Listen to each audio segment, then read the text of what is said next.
Picture this scene. About 2,000 years ago, in the Garden of Gethsemane, stood a man, blameless in all of his ways.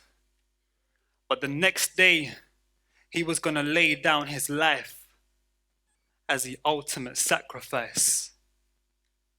And whilst walking around, he starts to think about what's about to go down. Heart beating rapidly. His soul becomes so sorrowful. He gets filled up with agony. And the stress of it all is just so much that sweats of blood starts dripping down from his brow. And he goes a little further and he drops to the ground.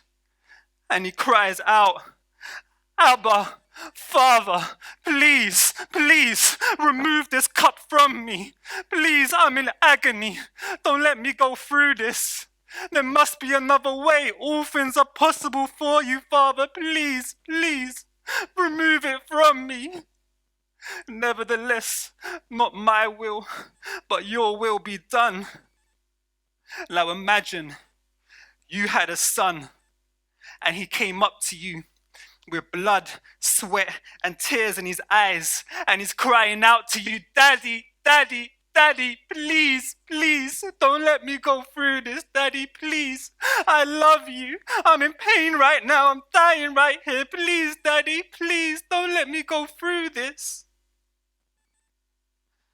Now could you look down on your son and say that it is my will to crush you? See, that was what the Father had to do. The Father had to do this. It was his will to do this.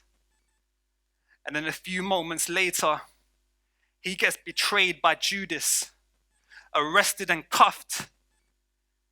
And then what was about to follow was some heart-wrenching stuff. He was stripped of his clothes and whipped and beaten. But these weren't ordinary whips. They had spikes in the form of a claw, and they dug into his skin. And every time that they yanked it out, pieces of flesh came flying out. And he was whipped and beaten 39 times on his back and on his sides. And looking from behind, you couldn't even recognize him. He didn't even look like a human being. He was beaten so bad. He was so disfigured, you couldn't even recognize his figure. Man, he was practically dead before he even got to the cross. And then they put a purple robe on him. And they got some thorns that were about 15 to 20 centimeters long. And they weaved it in the form of a crown. And then they shoved it on his head and they beat him down. And they spat in his face. Man, he was so physically abused. And then they mocked him saying, "Hail, hail, King of the Jews." And then they ripped off his robe. And all the lacerations from his back got freshly exposed. Then they gave him a cross, a big wooden beam to carry on his back. But he was so weak from all of the beats that he dropped down to the ground. So he had to get some help from a person in the crowd. And then somehow he made it to the top of the hill. And that's when they proceeded to nail him down. And some people are scared of needles. But imagine a 7-inch nail being hammered through your wrist, bursting through your veins. Man, that's pain. That's pain. That's pain. And so he's dying on his cross with his arm stretched out. And then he cries out, my God, why have you forsaken me?" Now, if you listened carefully, you would have noticed that he did not use the word Father. Why? Because in that one moment in time in all of history, he experienced separation from the Father, the first person of the Trinity.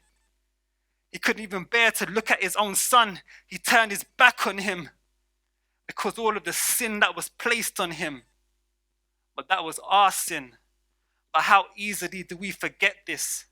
That the same sins that he died for are the same sins that we commit on a daily basis. But we try to play God like a chess game. We try to cover up our moves.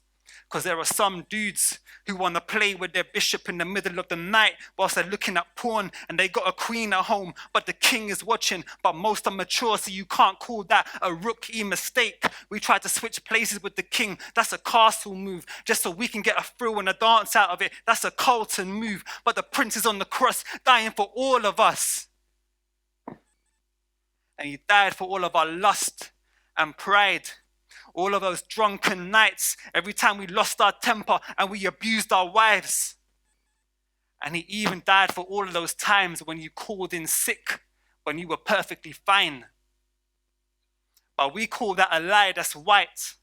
But since when did lies have a color when he's pouring out blood on the cross that was red like wine? See, he was drinking the cup of God's wrath and it wasn't nice. The full hatred for sin that was poured out from him, ultimate pain, abandoned by the Father. And then he cried out, "It is finished." And then he died.